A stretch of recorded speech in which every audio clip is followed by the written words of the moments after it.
and you came to the same conclusion, and you took a bunch of risks in order to achieve your goals that you wrote, I don't know, some 30 years ago. I mean, you're just a disciplined guy, a sincere human being, and I couldn't be more excited to get to know you a little bit better. So I got a couple of questions. Where do you want to go? You want to keep it light? You want to get deep? You want to get into Four-dimensional. Four-dimensional. Let's go. It's live. No audition. Let's do it. Okay. What are you a professor of? Because I'm picturing like Raiders of the Lost Ark and Harrison Ford's in the classroom. You know the scene? And all the girls are blinking and they got the "I love you" written on their eyelids. I mean, is that what it's like? What are you teaching? I got to check. I got to start looking closer to eyelids. I haven't seen any of those yet. So I teach a class. I created this class called Script to Screen, meaning over the last 28 years of doing what I do as an actor in films, I noticed about 15 years ago how different the final product that you get to see on screen is from the original script. The changes that a script goes through, budget changes, all kinds of changes. So I said, well, what if I created a class that gave some science behind the magic of storytelling, of movie making? So what we do in the class is we have these students chronologically follow. We'll give them the first script, and they have to get up and declare, here's what the movie I see in this script. Here's the movie I would make. Then we give them the second script, and then they see changes. And they're like, wait a minute, what happened to so-and-so's character? What happened to this scene that I loved? Or wait, I really like this new thing that's added. We tell them why we made the changes. Then we give them a third script, fourth script, then we give them a shooting script. And they've seen all these changes now. They're like, okay, finally, so this is what the movie's going to be. Then we show them the first assembly of the movie, and then we show them the final picture. Well, that final picture that they see is very different than that very first script that they read. And they get to see the magic that happened along the way. Some of the students may go, hey, why'd you cut my favorite action sequence at the end of the movie? And we come and we tell them, well, look, that was going to be a $2 million set. And to shoot it, we were going to have to be at the Vatican in Italy. But instead of shooting it there, the director and the producers wanted to save money, shoot on the lot here in LA, and put that extra money into the cash we needed to pay this actor to get this actor. So they see all the moving parts of it. And it's chronologically follows how a movie gets made from the original script to the final product you see. Are you enjoying that? How often are you doing that? Well, I'm zooming into class now. And I am enjoying it. You know, I'm one of those guys who, it was just a few years ago that I realized that I didn't graduate yesterday. I'm one of those, I would hang around the film students and be up there at the school for years, and I'd be talking to them, and they'd be jotting down notes, and they started coming back to me and saying, look, this was so important what you said. I had no idea. And I was taking it for granted that, oh, you mean I thought that was knowledge that everyone knew. And they're like, no, this is original knowledge you're giving us. So I all of a sudden realized, hey, you didn't just graduate the other day, McConaughey. You've had a career for 28 years. You've gained some knowledge that may be obvious to me now after 28 years, but these students, same place you were, Matthew, 28 years ago in film school, this is valuable knowledge. So then I started to say, well, okay, maybe I can still be, a guy who talks to them like I'm in school with them as well, but I can also be a professor and teach them some things that I've learned along the way, that I've been privy to learn along the way. I love this idea of professors teaching street smarts as well as book smarts. Well, on the topic of book smarts, what's the most influential book or piece of literature that you've read?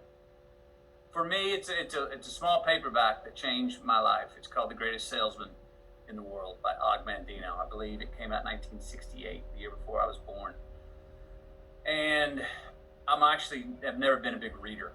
But this was a time in my life. I was at University of Texas, into my sophomore year. I had plans to go to law school, the only plans I ever had in my life as far as what a vocation would be.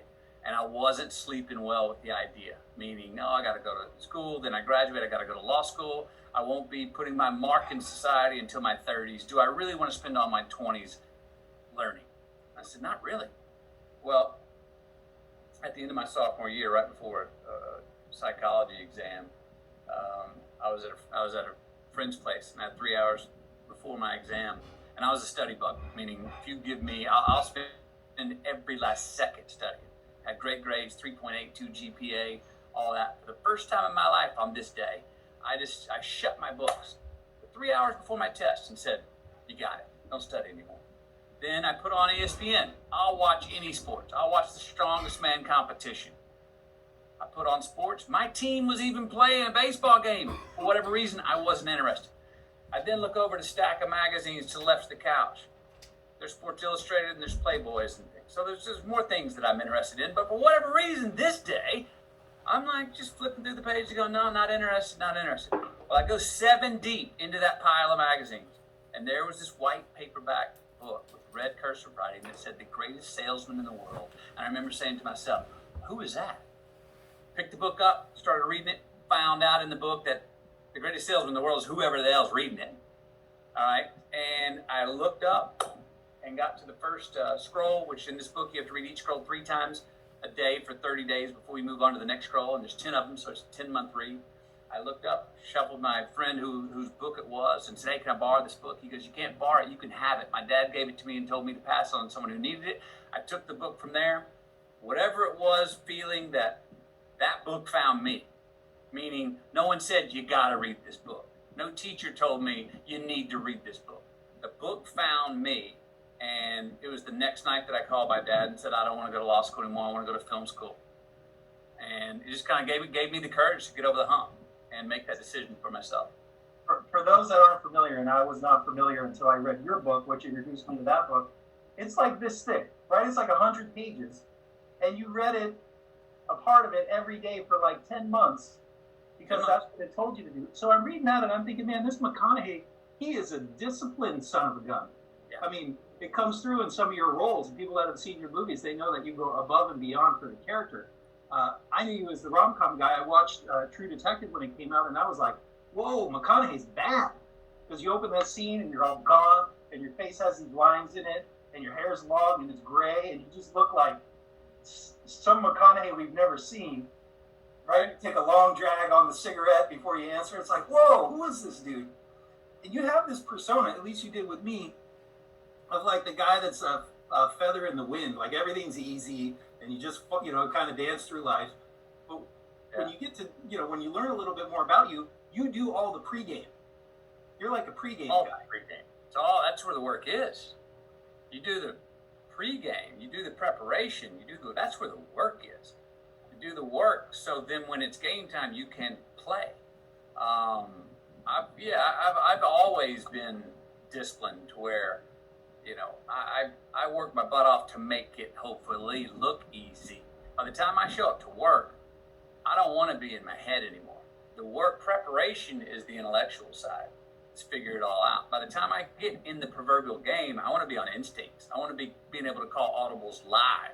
I want to be in the game, understanding the context, the timing, how much, I keep using sports metaphors, but how much time's on the clock, where are we, field position, etc., whatever it is.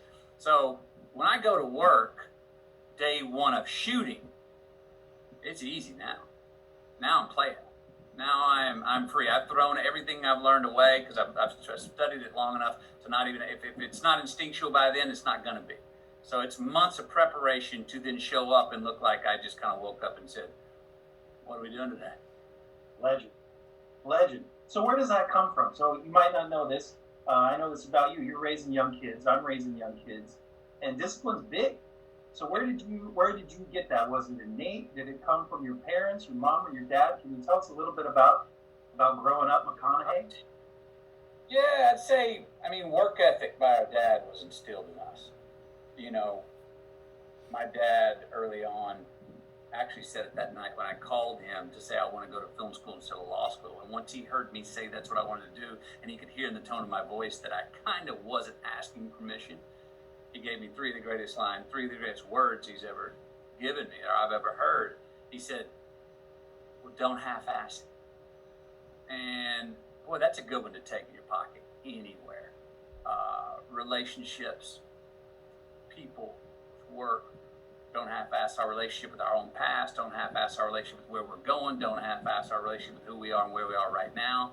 I've found, look, I've been lucky in many places where I was at the right place, right time, took advantage. There was no reason to it. I just made rhyme out of it, and it worked.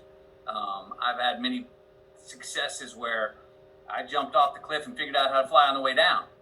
But I know I've had many, if not more, where I wrote the headline first and then worked to create the story to get myself to that headline, which would be setting a goal out there or having an idea or an ambition of where you want to go, and then saying, I'm not asking permission. I'm not auditioning. I'm going to fall on my face here along the way, but it's not up for a question of whether I'm going to get there. What is up for question is how do we end up getting there? Because the story of getting there is different, and it never goes how we thought it was going to go. But if we say it's inevitable that I'm going to get there, I've just got to figure out how to do it. That's where I think the work ethic then comes in, and resilience is a big part of it. Resilience. I mean, I think there's a lot of things that we should stop doing in our lives that you go, hey, that was the wrong. I was attacking that the wrong way. But I'd say more often than not, we actually quit before it's time to quit. I'm thinking about this list that you wrote. You got this list of 10 goals. I think it's the last page in your book, and you wrote the date on it, and it's like 1991 or something. And you say that you forgot about this, 89, and you forgot about this list for years, and then you came back and revisited it, only to see that your life led you to achieving those things that maybe even subconsciously you put pen to paper to and manifested. But I want to talk more about that in a second, because there was another part about the way that you were raised.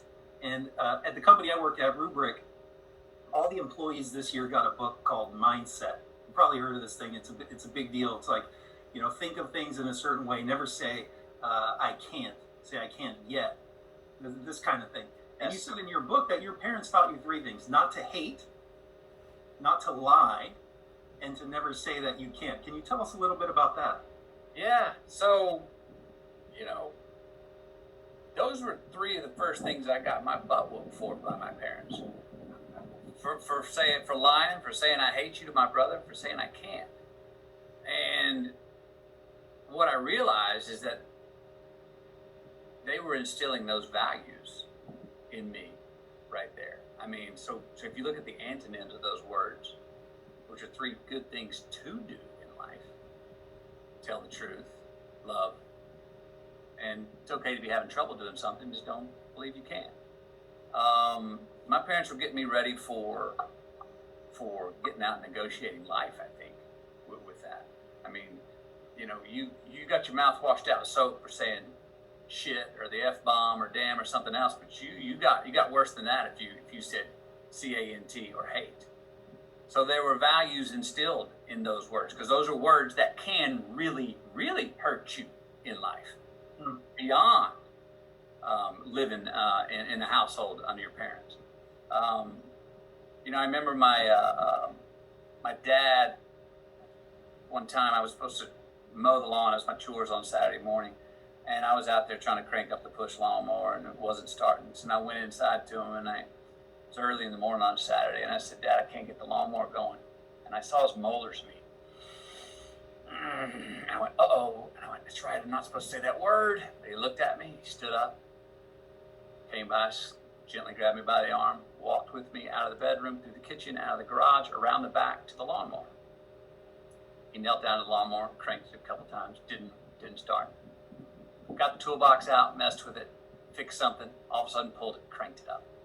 And with the lawnmower running right there, 8 feet away from us, he hadn't said a word this entire time. He comes up to me, leans down, puts 2 arms on my shoulders, and says, you see, you were just having trouble. I went, oh, I get it. I cannot get something done. Sometimes we cannot even having trouble getting something done ourselves, but that doesn't mean we cannot go seek help for it or figure out another way to do it, to get it. So he was instilling resilience, endurance, discipline right there, with that not being a word that was allowed to come out of our mouths.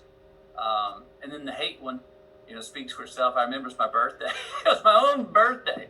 And I had heard somebody at school say, like, I hate you to someone, and I thought that was like such a grown-up thing to say. And I yelled it to my brother, I hate you, Patrick. And I didn't mean it, but I just threw it out there. And my mom stopped the birthday party. My birthday!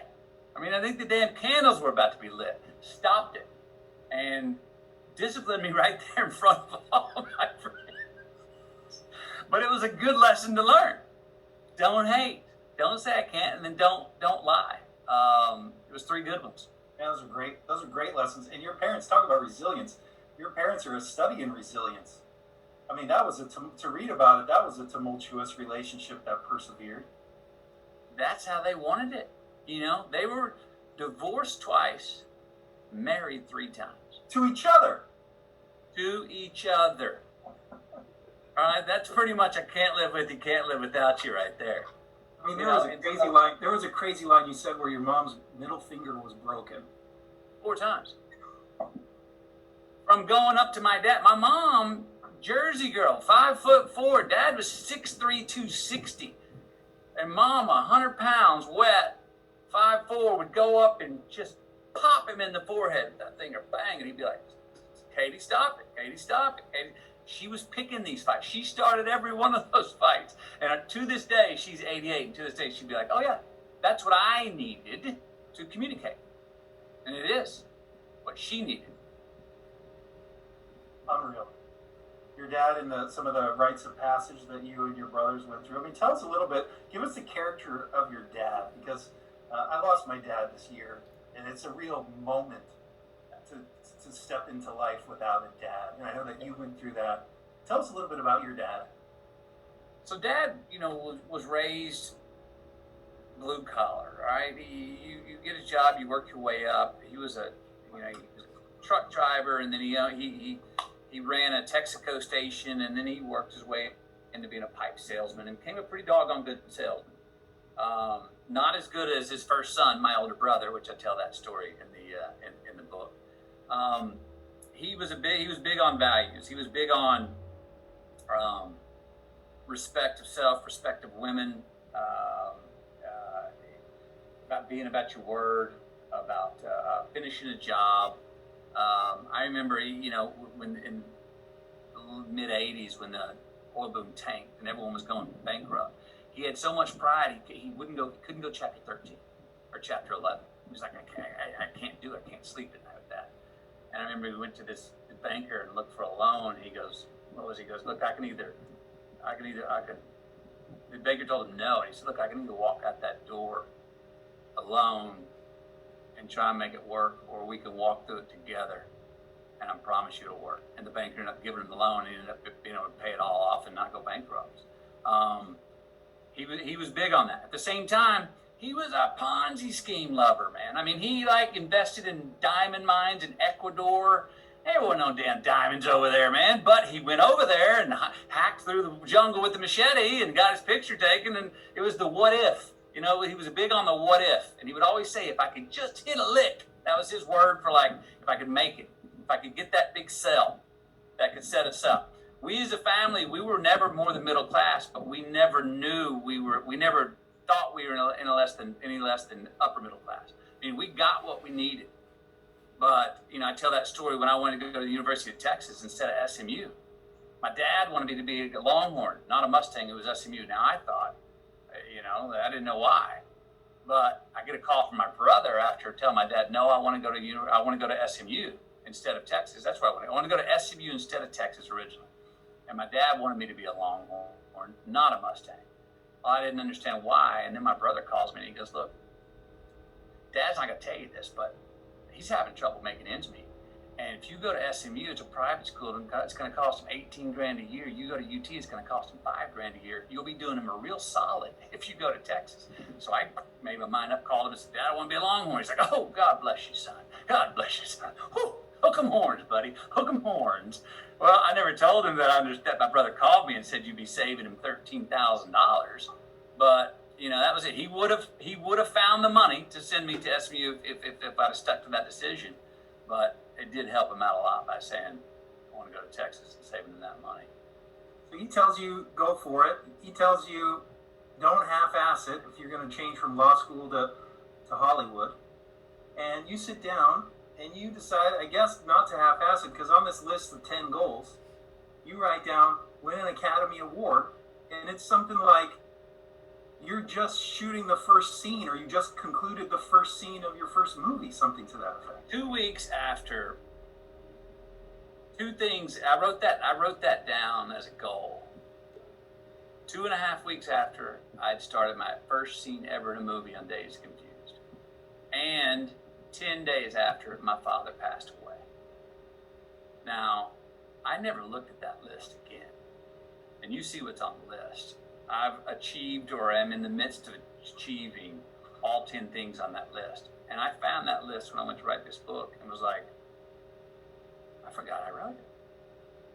But I didn't forget I wrote it, evidently. So subconsciously, I guess they were good goals and I meant them because I didn't have to go look at that list again, and actually found a way to try and achieve everything on there. And that was a time where I wasn't even able to admit to my friends or even, I couldn't even dream about being an actor. But I could admit it on a page of my journal, like I did there, and put it down as a goal that I wanted to achieve later in life. It was wild to find that list because I never literally looked at that list again. And I remember the night I wrote it. I was in the Dell house. It was right before I went to bed. I was in the top bunk, and I remember writing that list, but I never looked at it again.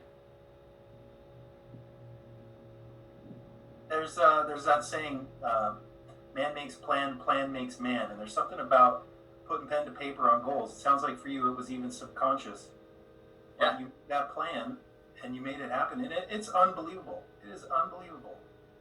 I think memory serves, the first and second thing was be a father and keep the woman for you, something to that. I can keep the woman for me. Yeah. And so how's that going? So far, so good on that one too. So I mean, there's some on there, that I'm still in the midst of achieving, that I've still got work to do with continuing those. But so far, I met Camilla 15 years ago, and so far, so good on that one. We're in the midst of realizing that one, as far as her and I, where we've been, where we're going, and we got more fun work to do as well. Well, they say like Hollywood marriage is practically an oxymoron, and you guys have been together now more than 10 years. Did you pursue her, or did she pursue you? Give us a little bit of that texture. Well, I've recently found out that she did think the guy ordering the margarita, telling the bartender exactly how I wanted to make the margarita with long curly hair and a Rasta hat on and flip-flops in a club on Sunset Boulevard this particular night. When later I did pursue her, I did recently find out that she did go to her girlfriend going, that guy's interesting. He's wearing flip-flops in the club. But then literally I pursued her. She moved across the room that night. And I didn't say, who's that? I said, what is that? And then I went to wave her across the room to come over, say, I'm going to make you a drink here. And as I'm waving her, I heard my mom in this ear telling me when I was a kid, this is not the kind of woman you wave across the room, boy. Get your butt up and get over there. So I went over and introduced myself, invited her and her friends over, which meant she came over without them. Spoke better Portuguese and understood Portuguese better that night than I have since. And then sort of after that, there's some soft kidnapping, meaning like, she didn't want to come over to the house. Isn't kidnapping like a black and white binary kind of thing? Well, here's what I'm saying. Let me say this, Mike. What I'm saying is this, she didn't want to come back to the house with me and my friends and have a drink. So as I walked her to her car, I was about to say goodbye, but her car was towed. So then she came back to the house. Hold on. By you?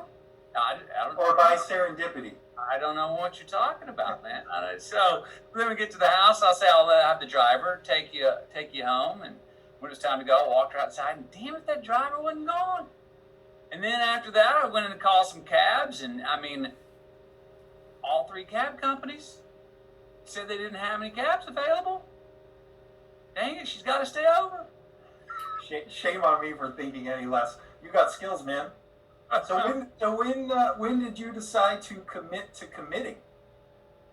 Commit to committing was more about 9 years ago, as far as marriage. I was like, look, my parents married 3 times, divorced twice. Her parents, the opposite. Married 2 times, divorced 3 times. They ended up divorced. So her and I both came in going, we're not in any rush to jump into this marriage thing, because the two examples we've seen, it's been quite rocky. But my thought, and I think this is not an original thought for men or women that are before they get married, but my thought was, I want to get married when it's something I need to do, not something that's just expected of me to fill out protocol because, religiously or legislatively, that's what you're supposed to do. I was like, no, I want to go into it hard. I want, and I feared, oh, but is the adventure over?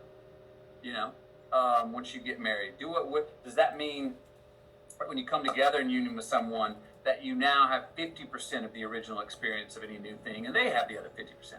Well, I had to get to the point of understanding that no, you still have 100% as an individual, and then they have their 100%.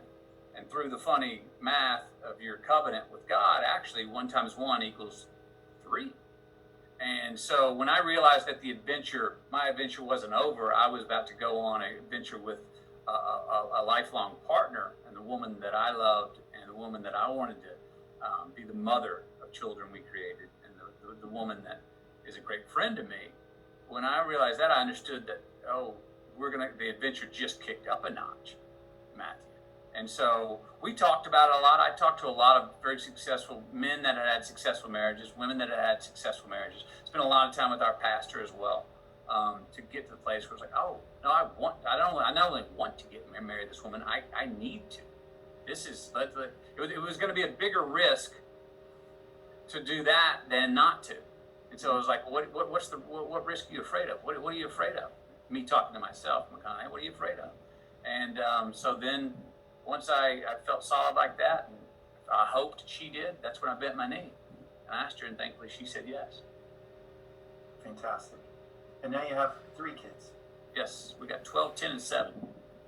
And COVID, homeschooling, how are you guys surviving? Homeschooling now, they're remotely going into class and stuff. Relatively, we're surviving pretty good. Right. Our pantry's full, you know what I mean? I'm not having to work today to pay my rent tomorrow like so many people have been. We have my 88-year-old mother with us. We pulled her from the retirement community 8 months ago. And I figured her out though. She was tough at the beginning, but now I figured out if she's got a book to read and a cold glass of wine at 6 p.m., lickety split. But as far as the kids, like most people had to do, you had to restructure and create new rituals, because the first few weeks of quarantine, it was like every day was a Saturday. It was chaos.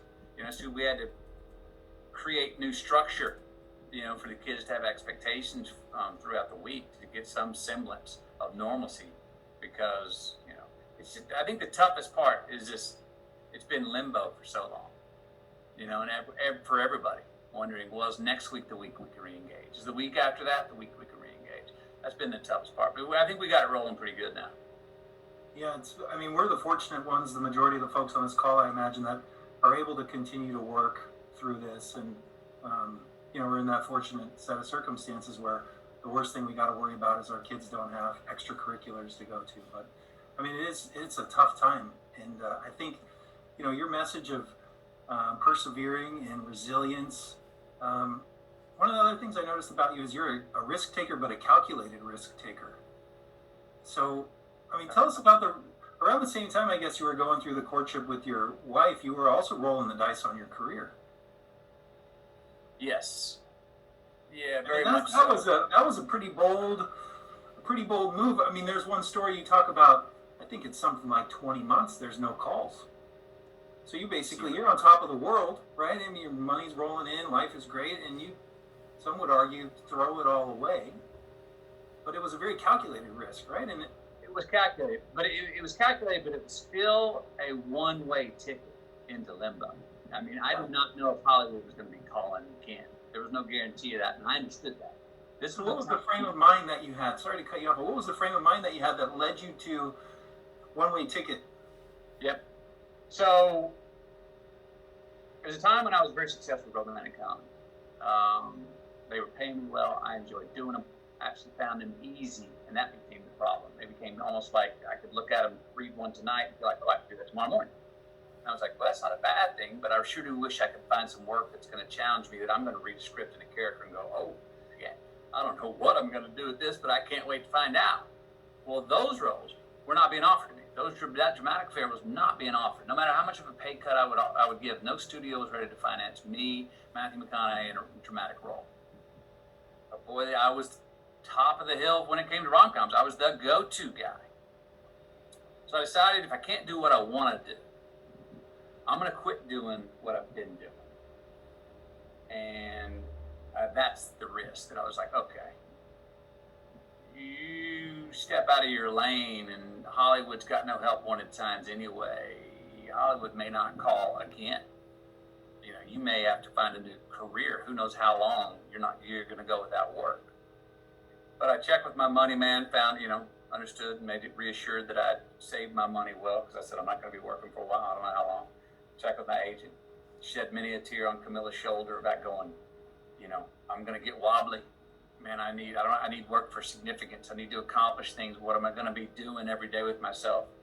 That bottle over there is going to look more, it's going to look like I'm going to want to sip out of it earlier in the day, man. I got to find a line. I need work. I love work. But I'm choosing to go without it. And once I made the decision, because what it was is my bank account was full, but my soul's account was in the debit section. And so I said, I've got this very vital life. We've got a newborn child we just brought into it. I'm falling in love with this woman. That's for me. My life's so vital, but boy, my work doesn't feel near as vital as my life. And I said, well, that's a good thing. It's got to be one way or the other. But boy, I'd like to find some work that can challenge the vitality that I was having in my life. And that work I was not getting. So I said no to rom-coms. For 6 months, nothing but rom-com offers came in. I said no. I had that one that came in, $8 million offer. No, thank you. I read it. No, thank you. They came at 10. I said no, thank you. They came at 12. I said no, thank you. They came back at 14.5. You know what the old Puritan McConaughey said to that? Let me read that again. And I did. And trust me, at 14.5 compared to $8 million offer, it was a better script. It was looking well better. written. It had more angles. It was the exact same words, but it was better written script, I promise you. Anyway, I said no to that. That sort of sent a quiet lightning bolt, I think, through Hollywood, that they go, okay, McConaughey's not bluffing. He really ain't doing these rom-coms. He's really not doing any more of these action comedies. Well, I had made my mind up. Now nothing comes in. I call my agent every week after that. Anything? It's like, buddy, no one's even mentioning your name. Well, 20 months go by. And now I'm like, I don't know, wildlife expedition guide, high school football coach, orchestral conductor. I don't know, maybe that's it for Hollywood. I had my run. Maybe it's over. Then the phone rang.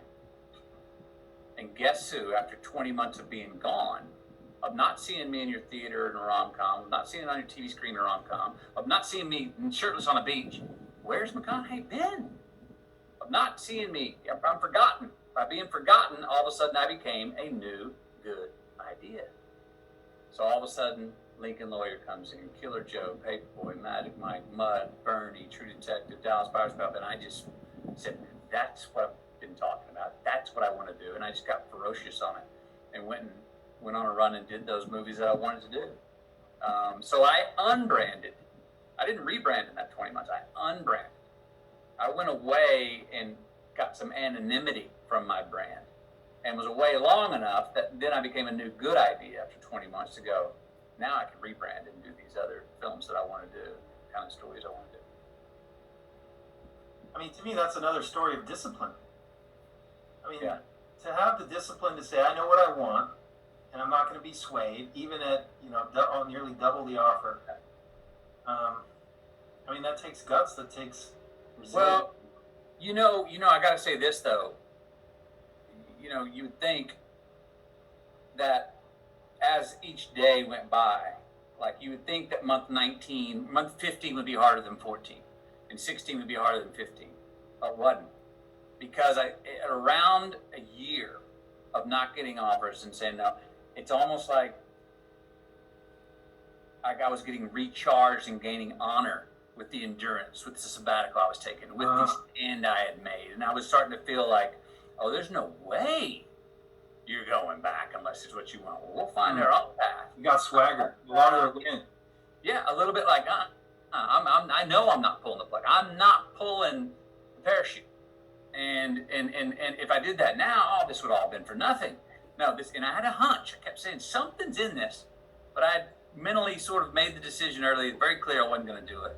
And if nothing would have come in, meaning if I would not have become a new good idea and those roles I wanted would have come in, and it would have only been those rom-coms, it's likely that I would have never worked again in Hollywood.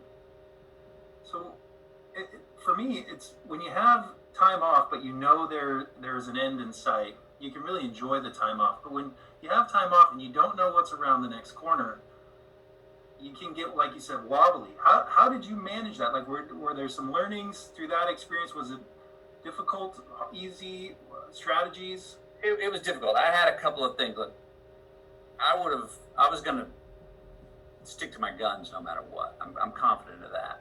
But I did have some things that helped me. As I said earlier, got the woman of my life I'm falling in love with. I have a newborn son that's just greeted the world. And I remember telling myself, especially with newborn Levi, it's like, look, when you are bored and the day's going on too long and you're scratching your head and pulling your hair out, thinking it's 6 o'clock and it's only 3 p.m. because you're like, geez, why? I got nothing to do. I was like, look to this newborn son. Look to this newborn son, and anytime you put attention and time there, you're in the asset section. You cannot go wrong if you just put it there. Also, we had a family crisis come up outside of my immediate family. It was with my blood family. And I was caught one of those ones where you just like, whatever you're doing, you go, gotta go. And you go handle it. It was one of those. So that gave me purpose and also grounded me, because now I'm dealing with something that has to do with life and death in the family, okay? And all ambitions about whatever your job is, fame, Hollywood, money, and everything goes into the back seat when something like that happens. So it gave me clear purpose and gave me something to handle, and really made me, at that time, when I was going through that few months, I completely forgot about Hollywood. It was like if Hollywood would have called in with what I wanted, I would have said, no, not now, I'm busy. There was no question. So I did have a couple of things like that, like my son and that family crisis that I had to go handle, that gave me purpose and gave me a compass and something I could feel and go to sleep at night feeling like, okay, you dealt with that as best you could. And that matters. That thing you dealt with matters and will always matter. Matters that matter. Matthew, thank you for indulging my questions. Really enjoyed asking you these things to get to know you a little bit better, and hopefully the audience, you enjoyed the conversation to this point. We've got about 18 minutes left, and I've got maybe a dozen or so questions here, Matthew, from our customers. Mm-hmm. Some of these you might have been asked before, but I bet many people of the 1,000 or so that are on this call are interested to hear the answers. So thank you for your willingness to humor us with a couple of these. I bet you can guess what number one is. All right. How, why, scripted, unscripted? I mean, look, I didn't know this, but when I said, hey guys, you're never gonna believe it, I'll get to talk to Mathew McConaughey, they're all right, and I was like, oh yeah, he said that in the movie. But that is like your calling card, man. Yeah. Like on social media, everybody's responding, thumbs up, all right. Check this out. Check where it comes from. 1992, summer of 92, Austin, Texas. I have gotten the role of David Wooderson in Dazed and Confused. There's 3 lines written.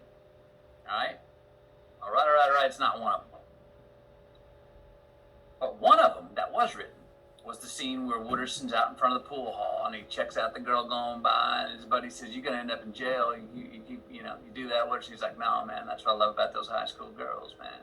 I get older, they say the same age. And I read that line, and I'm like, who the hell is that? Who is a person that actually, that's not an attitude. That's like a person's real credo. There's an encyclopedia on that guy, right? I call it a launchpad line.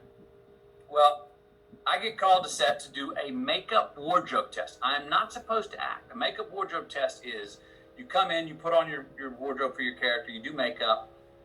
You're on the set, so when they're finished shooting the scenes that they're supposed to shoot that night, the director comes over, looks you up and down, gives some notes, and goes on. So when you get called back to work, which I was going to be called back to work a week later for my first acting, you look like the part. Well, on this night, Richard Linklater, the director, comes up. He looks up and down. He's like, "Oh, this is Wooderson. This is great." Da, da, da, da.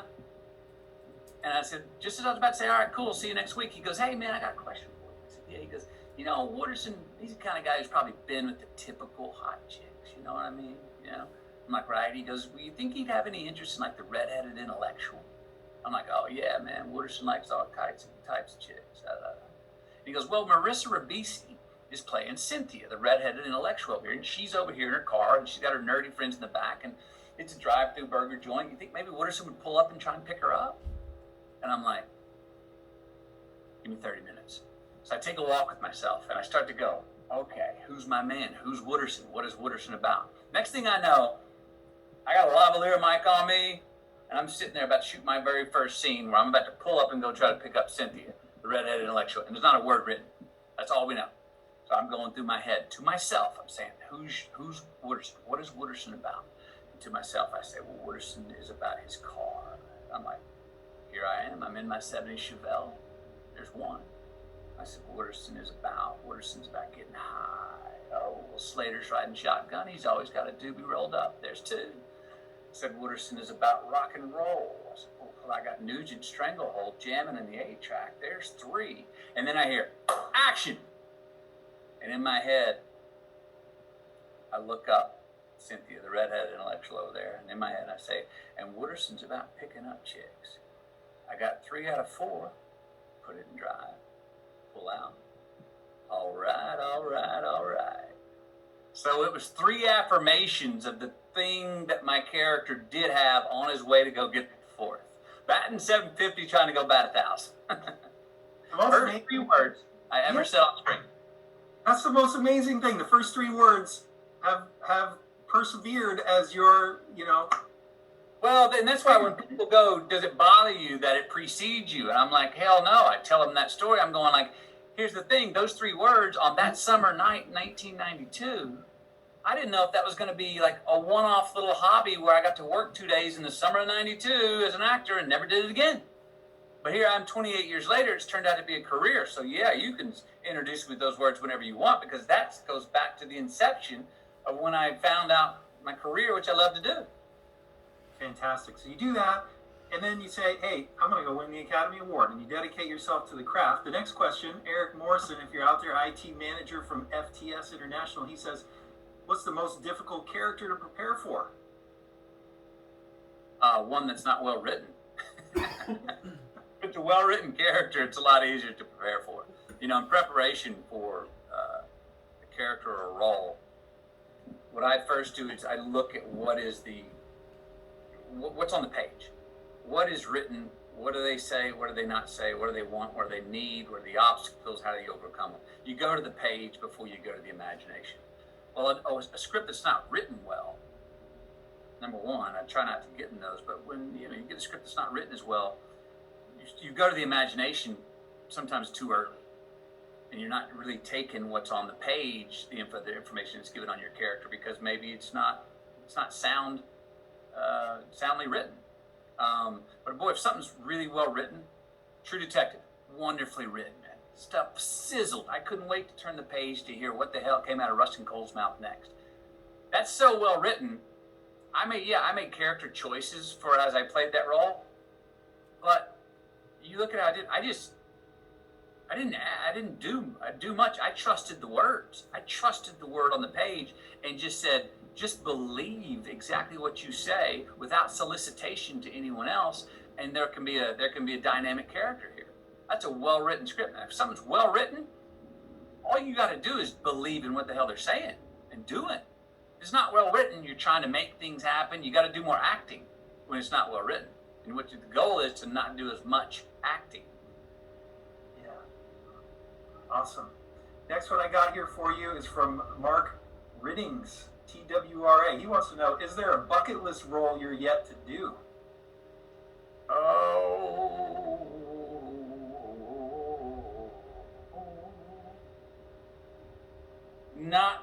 say for a while, I've been hanging around trying to find the right version to tell of Evel Knievel. Yeah. We haven't got Plus one. We haven't Plus one got on that.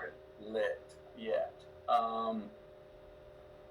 No, I mean, look, the character I'm really chasing is who the hell am I going to be, or who the heaven am I going to be in this big movie we're in called LIFE, the one where action was called One Time back when we were born, and it'll be called Cut One Time. So in this take that is forever rolling, that's the character I'm working on now. Is who am I going to be, and who am I in this life? What am I here? What am I supposed to do for the next however many? Oh, I love that. Here's one that dovetails nicely. Dave Burns from Cox Communications. He wants to know, looking back, what advice would you give your 16-year-old self? Yeah. Well, tell you what, I wouldn't change anything because, as you see when you read the book, my screw-ups and failures revealed the Greenlights in themselves later on, and I wouldn't be sitting there without them either. But I would say take more risks. Don't fear failure as much. It's not that big of a deal. Go try it. Try it. How are you gonna know? Try it. And you said earlier about risk. That doesn't mean I'm not talking about anarchy. I'm not talking about just go, hey. Look, we build things in our life. There's certain risk I still need to take for the rest of my life going on from here. But I'm a father like you are. We build things. We're not going to be foolish with those things we build. You're not going to be foolish with your company, So you build things, but there are places to take risk where you can go. It's worth taking the chance, and I'm gonna find out. And I would tell myself at 16, take more risk. And I took quite a few, but I would say even take more. Usually we just don't take them because we're afraid of the failure, or even we start to objectify ourselves, think, well, what is everyone else going to think about if I fail at this? And we all know without saying, we really don't care what they think. Or if we do, we know we shouldn't, because those people who are going to sit over there on the sideline when you fail and go, nana, nana, boo, boo, they're on the sidelines for a reason. I mean, I'm thinking about the story of you building a 100-foot tall, 13-story treehouse and racking up like 3 concussions. And you're telling me and this audience to take more risks. I mean, come on, dude. That means that means a lot. I mean, look. Yeah, and I have taken a few, and I'm sure that there's people out there listening that have taken more risks than I have. But let me say this, man. I mean, the limitations we put on ourselves. A roof is a man-made thing. That's what I'm saying. I mean, I always say this. Yes. There are times the parable of Icarus, right? He goes flying up getting too close to the sun. Sun melts his wings, falls to the earth. That's true. We can do that. We can think, we're all that there is, and we're the only one, and we're this, that, and the other. But more often than not, it's the opposite. We think it's getting hot. We think the sun's melting the wax in our wings, and the world's going, it ain't even 65 degrees yet, boy. Who do you think you are thinking you're flying close to the ceiling? The ceiling is so far out of our reach, and we put it there. And it's an arrogant, mortal arrogance to put ceilings over ourselves in so many places. Because most of the time, we're not even close to the ceiling. And to think we are is sometimes arrogant. That's awesome. That's awesome perspective. I feel a duty to continue down this list, but there's so many directions we can take that. Let's go with Kai Waterman, the VP of Information Security from Zurich. He's got a big one for you. Ready? Yeah. Are you going to run for office? I don't know, and I honestly don't have plans for it right now. Look, office and politics, politics needs to redefine its purpose before it's a category that I'm interested in. I'm looking forward to a position of leadership in my future, wherever that can be, where I can be most useful, and that would be for people to deem me useful in that position. But politics is just a broken business right now, and I know we're going through a time where politicians and politics in general is having to declare and go, here's what we do, here's our purpose. And I think that's good, but I'm not interested in getting a position of leadership in politics, having a certain affiliation where you come out of it and you put a few Band-Aids over some sores, and as soon as you're gone, they're ripping the Band-Aids off. I'm not interested in that. I think the idea of Republican and Democrat as the two sort of major parties in U.S. politics, I think it's small thinking. I think it's small thinking and almost arguably unconstitutional, especially when one half illegitimizes the opposition so often anyway. And in doing so, you're not serving Americans, you're serving your party. So, you know, I don't know if that's my attitude. I don't know if that's my category where I can be most useful. I might be most useful or most needed as more of a free agent, and in some other category. Well, you have a strong followership, and we definitely could use your help because you are an honest, authentic human being, and so many in politics and it seems in Hollywood are not. I'm with my man from Zurich. We'd love to see you find a way if it made sense. I'll give you two softballs and then we'll wrap this up. Kate David from ERCOT, she's an enterprise architect. She'd like to know, are you a Mac, Linux, Windows guy, iOS, or Android? The women of tech need to know. I'm a Mac guy. All right, you heard it here, Kate. Mac. Next one, another softball here for you. Friday night drink of choice. John Savinsky, Citgo Petroleum. Citgo.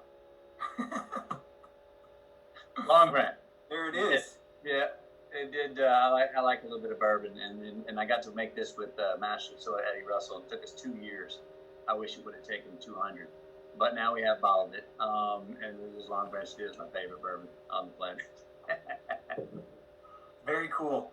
Matthew, thank you again. Is there any parting message that you would like to leave us here in the final minutes? Like message you'd like to leave us with? Yeah, I think you know, we were just talking about politics, and I was bringing up the two parties and how they contradict each other. And if we're such in a time of, well, if you're not with me, then you're obviously against me. If I'm not with you, obviously I'm against you. We just make contradictions of everything. We have this idea that, well, you can either be responsible or you can have freedom. Well, you can either do what you want or do what you need, or you can be selfish or you can be selfless. And those are not really contradictions. There's a wall to break down there where those two dance. There's a place where what we want actually can be what we need. There's a place there where we got to understand that responsibility breeds the freedom, and vice versa. There's a place there where actually the selfish choice that's best for us is the choice that's best for the most amount of us. And if we quit seeing these things as contradictions and much more of a paradox, which I think they more truly are, then that's that place where we can go out and meet in the middle. And meeting in the middle is not that gray area of compromise. It's all the light of the real truth and going, doesn't mean just because we met in the middle doesn't mean you got to vote like I do. Just because we met in the middle doesn't mean we got to go to the same church. But at least I can legitimize you.